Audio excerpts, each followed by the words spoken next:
Welcome to the Studio Memoirs. Today we're going to be talking about Chris Difford, my old pal Difford. I love Difford. He's a Scorpio, so he's kind of he's very quiet guy. And but he's also a genius. Like, he's literally a genius, this guy. He's so like off to the left. He's so like left field. You know what I mean? Like, he really is, for real. Like, and if you I think he's hysterically funny. I think he's hysterical, and he's brilliant. Like, he's really brilliant. And so when we were doing, I first met Difford. It was a while ago. He'd asked me to go to a songwriting clinic or something, or songwriting. I met him through the publishers, maybe, or something like that. EMI, maybe he had the same EMI publishers. I think that's when it was. But they asked me to go to some like fancy mansion down in the south. I don't even know where it was at. But he used to put these songwriter weekends on where you'd have people show up. I remember we had Gary Clark there, and Big Gary from the Christians. Gary was there, and we had, who else did we have? Kathy Dennis was there. I'm trying to think. There was Peter John Vitesi, the piano player's genius, old Peter. But a bunch of people anyway. And songwriters, like songwriters who wrote like massive like songs, like huge. Like, you hear this song of Michael Bolton did this #1, and it was written by It was like them guys. So Difford used to put this thing on. You'd go down there for a weekend, and it was beautiful. Difford, he always does things in like a posh way. He's a council house kid, the same as me, but he definitely likes the good life. We always used to joke around about that. I was going to buy him a monocle for his birthday once. I said, "Hey, put this in you fat bastard. Get this in your eye and shut up." So Difford, but he does things impeccably. Like that, and I really like that. And he was really nice to me. Let me put it that way. He was very, very nice to me, and he invited me down to the songwriting thing, and I found out that Difford. He's been in recovery too, in terms of he hasn't drank or did drugs or anything like that for like 50 million years, the same as me. So we kind of, we would have we would talk about that a bit, and so we kind of bonded through that. And then we'd split up and go apart, and I wouldn't see him again for a bit, and then I'd contact him again, and then we'd blah blah blah. But it ended up anyway. It eventually ended up where he asked me to produce his album for him. He'd tried a few different people to produce his album, and they hadn't really got what he was about. I don't think they understood like who he was. He's got that quirky side, that like kind of pulling muscles from a shell, and all them brilliant lyrics that he's done, and then brilliant rhyming, things like that. But people can be misled by that to see, it's what they call the eternal boy in psychology. It's called the puer eternus, which in Latin means the eternal boy. And it's like this little youthful type creature like Peter Pan or something like that lives in the clouds, And Difford, his paintings that he does, his murals that he does with his writing, if you go to look at his paintings in terms of his lyrics, he paints these worlds, he's got these worlds of, he just has a very unique way of looking at the world. He's not your normal run-of-the-mill lyricist, old Difford. He really isn't. But one of the things I felt that he'd never tapped into, ever, was the emotional life of what he is, because he's a Scorpio, and he's a deeply, deeply, deeply emotional guy. Nobody would know that, but he's incredibly sensitive, Difford.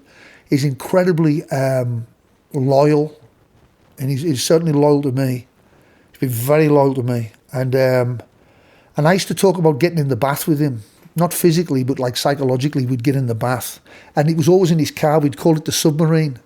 And Difford, Difford, I'll tell you one story from the studio. I'm sitting there, he's kind of like trying to push a Scorpio male is tough, because they're just going to go. In fact, I had a story the other day about one of my Scorpio pals told me, that new internet service, the AI thing, where you can upload stuff and it gives you back a song. Well, my Scorpio friend sent me this he was a music fan. He's always been a music fan. He runs a club, and he's always been into bands, and he's written lyrics in the 80s and all that. And I think he'd even wrote a few songs, but he can't really play much, I don't think. And then so he got his lyrics out of his cupboard, and he went and he put them up on this new thing, and they sent him back the songs, and he was like, "Whoa!" And he sent it to his musician friend and said, "Listen to my song. It's amazing. Like, this is, the AI did it for me." And the guy said, "Listen, bro, I love you and all that, but I can't, I can't be seen to be with people like this. You need to. I'm not doing this. This isn't right. I'm a proper musician. It took me a long time to do this, and this just isn't right and fair." And this big, long letter about how he couldn't hang out with him. I have to divorce myself from you now. If you're going to go do this, then I'm not doing that. And so my Scorpio friend took the entire email, uploaded it to that service, and made a song out of it. When you're dealing with the Scorpios, you're dealing with that, because they're dangerous by default. You know what I mean? You got to know how to be with them. Like, they're a certain types, and I know it doesn't matter whether you believe in astrology, who cares? I don't, so shut up. So, but that type of temperament, I mean. And so Difford, we would get in his car. He'd always have these cars like what did he had like he always had English Jaguars, like brand new cars. He always had these brand new Jaguars. And then I was in the studio, and his hands were crossed. He was emotionally unavailable for me again. And he goes, I'm going somewhere. I'll be back in 30 minutes. And I go, "All right, Diff," and I'm doing some editing or something like that. And the next minute, about half an hour later, I see this car coming down, a Maserati coming down the driveway of his house. He had this beautiful house in Peasmarsh with the studio. Actually, it was Elvis Costello. It was packed with Elvis Costello stuff, but it was Difford's studio.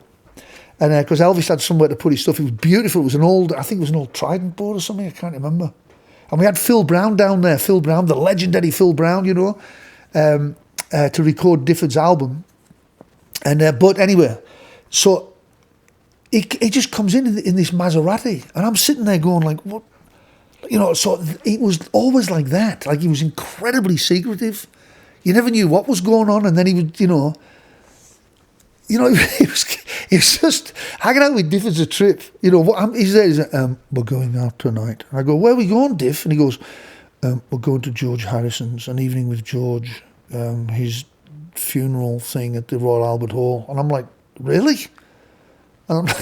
So I end up, it was me, Difford, Elvis, and his wife. What do they call that girl? His wife, that jazz singer girl. We watched the George Harrison concert at the Royal Albert Hall. I remember when Monty Python's came on as well. I was nearly crying. I was like, "Oh my God, that's like my childhood." That's like, wow. That's another story. Or Paul McCartney. I remember going to Paul McCartney's house for because it lives right next to Difford. And Difford goes like, "We're going to Halloween at Paul's." And I'm going, "Who's Paul?" He's like, "Paul McCartney." And I'm going, "Oh." And I'm like, "Wow," and I go there and I'm sitting there. And the problem is with that lot, I remember having dinner with Mick Jagger and all that. Again, I'll tell you later on. You just don't know what to do. It's like just wrong. They're too famous. There's something wrong. There's like famous people, then there's that lot. I remember sitting on a dinner table. I was sitting eating here, and Muhammad Ali was over there. And I'm like, "What are you going to say? Like, what are you going to say, dude? You can't say anything." So I'm sitting there. Paul McCartney comes up, gives me a veggie burger. All right, he's doing that whole Paul McCartney thing, trying to be normal, even though it's him. And I'm sitting there with this veggie burger from Paul McCartney. Now think about how surreal that is. This is Difford. Difford's invited me here, so I'm not. Paul McCartney doesn't know me. Difford invites me. I'm standing there with a veggie burger from Paul McCartney, and all I could think of was, I should get him to sign it. I should get him to sign the burger. Because you can't eat it. Like, you're eating this burger and you're going like, "Why am I doing this? It's Paul McCartney." So anyway, so we're down at the studio with Difford, and that was the thing that I wanted to concentrate on his album. I wanted to pressure him into being emotional. If you listen to his record, the quirky thing is his Aquarian Moon. I put a sound on his album that goes,